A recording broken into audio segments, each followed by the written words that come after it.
राज्याचे उपमुख्यमंत्री आदरणीय देवेंद्रजी फडणवीस साहेब, ज्यांनी या ठिकाणी आग्रहानं आपणाला बोलवलं आणि भारतीय जनता पार्टी आणि मोदी साहेबांच्या विचाराशी ताकदीनं उभं राहण्याची भूमिका घेतली, ते आमचे तरुण सहकारी संग्रामभाऊ देशमुख, जिल्ह्याचे पालकमंत्री सुरेशभाऊ खाडे, आदरणीय पृथ्वीराज बाबा, व्यासपीठावर उपस्थित असलेले सुधीरदादा गाडगीळ, या व्यासपीठावर उपस्थित असलेले जिल्हा भारतीय जनता पार्टीचे जिल्हा अध्यक्ष निशिकांत दादा, मकरंद भाऊ, व्यासपीठावर उपस्थित असलेले या शहराचे नगराध्यक्ष, सर्व आपण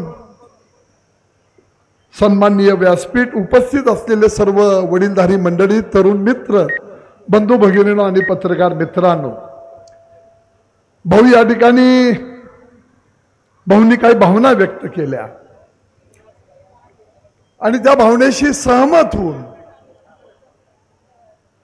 राजकारणामधली काही थोडीशी एकमेकाची मतभिन्नता निश्चितपणानं होती आणि ती स्वीकारून मी या ठिकाणी आपल्याशी फोनवर बोललो। या मतदारसंघाच्या दृष्टिकोनातून ती स्वीकारून मी काम करण्याची भूमिका घेतलेला कार्यकर्ता आहे। देशाचे प्रधानमंत्री मोदी साहेबांना करायचं आहे, देश महासत्ता बनवायचा आहे, देशाची अर्थव्यवस्था 11व्या क्रमांकावरून मोदी साहेबांनी या 10 वर्षामध्ये 9 वर्षामध्ये 5व्या स्थानावर आणली आणि आता ती 3ऱ्या स्थानावर न्यायची आहे। आणि अशा वेळेला आपल्यातली कुठेतरी मतभिन्नता झाली असेल तर ती समजून घेण्याची भूमिका निश्चितपणानं माझ्यासारखा कार्यकर्ता करतो, ती करणार, ही भूमिका या निमित्तानं मी आपल्या पुढे निश्चितपणानं सांगतो। संग्राम भाऊंनी काही भूमिका या ठिकाणी मांडल्या। संपतराव अण्णांच्या बाबतीमध्ये टेंबूच्या कामाचा उल्लेख केला।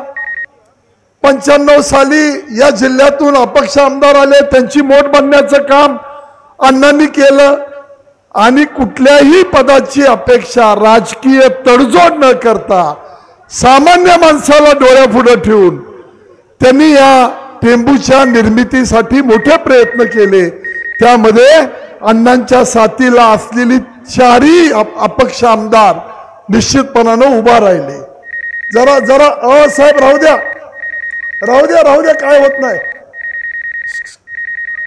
राहू दे, डीवायएसपी साहेब राहू देत, सगळे कार्यकर्ते आहेत, राहू देत।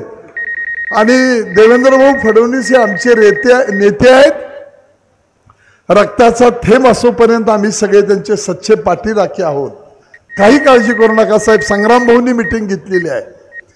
मी आपल्याला सांगू इच्छितो की अण्णांनी त्यावेळी भूमिका घेतली आणि त्या युती सरकारला, मनोहर जोशी साहेब त्यावेळी मुख्यमंत्री होते आणि गोपीनाथ मुंडे साहेब त्यावेळी राज्याचे उपमुख्यमंत्री होते आणि स्वतःचा राजकीय फायदा न बघता ज्यांनी आपल्याला इथं आणलं, ज्यांनी हे आपल्याला आमदार केलं, त्या लोकांसाठी त्यांनी ते काम केलं आणि म्हणून या सगळ्या टेंबूच्या दृष्टिकोनातून आपल्याला योजना पूर्णत्वाला जाण्यासाठी मदत झाली। अण्णांनी एका गोष्टीचा उल्लेख केला आणि आपण सगळ्यांनी जाहीरपणाने ही गोष्ट स्वीकारली पाहिजे की मागच्या टर्म मध्ये ज्या वेळेला देवेंद्र फडणवीस साहेब राज्याचे मुख्यमंत्री होते त्यावेळेला येणारी पाणीपट्टी पाहिली, 5 स्टेजवरनं 5 पंप हाऊस वरून या ठिकाणी पाणी उचललं जात होतं, त्याचं लाईट बिल जास्त येत होतं आणि म्हणून देवेंद्र भाऊंनी निर्णय केला 81% राज्य सरकारनं म्हणजे कृष्णा खोऱ्यानं भरायचे आणि 19% फक्त शेतकऱ्यांच्याकडनं पाणीपट्टी घ्यायची। साहेब तुम्ही मोठ्या मनानं हा निर्णय दिला, पण तरी सुद्धा आमच्या शेतकऱ्याची क्रय शक्ती नाही। आज आम्ही टेंबू सारख्या योजनेचे 6.5-7% घरामध्ये पाणीपट्टी आमची वसूल होती, पण तुम्ही या सगळ्या यंत्रणेला आदेश दिले। गेले वर्षभर झालं पाणी चालू आहे, मागच्या हंगामामध्ये पडलेला कमी पाऊस, कोयना धरणामधला कमी साठा पाण्याचा आणि या सगळ्या गोष्टींचा मेळ करून तुम्ही ह्या योजना चालू ठेवल्या, टंचाईमध्ये हा जिल्हा घातला आणि आम्हाला आज शेतकऱ्यांना पाणी देण्याची भूमिका तुम्ही अतिशय अडचणीच्या काळामध्ये चालू ठेवली. साहेब या सगळ्यांच्या वतीनं तुमचे मनापासून ऋण व्यक्त करतो, लाख लाख आभार मानतो. साहेब एवढ्यावर नुसतं थांबलं नाही.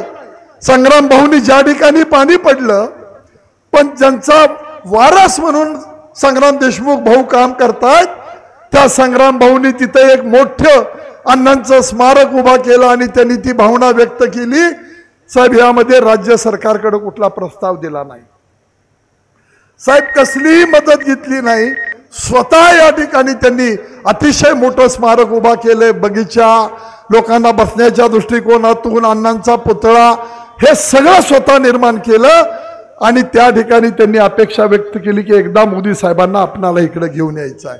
साहेब माझी हात जोडून आपल्याला विनंती आहे की ज्या माणसानं एवढं मोठं काम केलं, ज्या टेंबू योजनेमध्ये अतिशय मोठं योगदान दिलं, त्या योजनेच्या बाबतीमध्ये केलेलं काम पाहून आपण अण्णांच्या या स्मारकाला निश्चितपणानं प्रधानमंत्र्यांना घेऊन यावं, ही आग्रहाची हात जोडून आपल्याला मी विनंती करतो. मी अधिक वेळ घेणार नाही कारण भाऊंना प्रधानमंत्री तिकडे येत आहेत. फक्त मी एवढंच सांगतो की साहेब आपण केलेली जी मला सांगितलेली सूचना आहे, जे मला आपण काल सांगितलं ते तंतोतंत पाळणारा मी कार्यकर्ता आहे. माझी कुणाबद्दल कसल्याही परिस्थितीमध्ये तक्रार असणार नाही, एवढी ग्वाही या निमित्तानं तुम्हाला देतो. आणि या ठिकाणी आपल्याला पुढच्या लोकांना बोलण्याची संधी देतो, एवढी आग्रहाची आपल्याला विनंती करतो आणि या ठिकाणी थांबतो. जय हिंद, जय महाराष्ट्र. धन्यवाद काका. आणि आता यानंतर भाऊ आणि बाबा तुम्हीच आमच्यासाठी सर्व, आता फक्त 2024 हेच लक्ष असं म्हणत माझे आमदार पृथ्वीराज बाबा देशमुख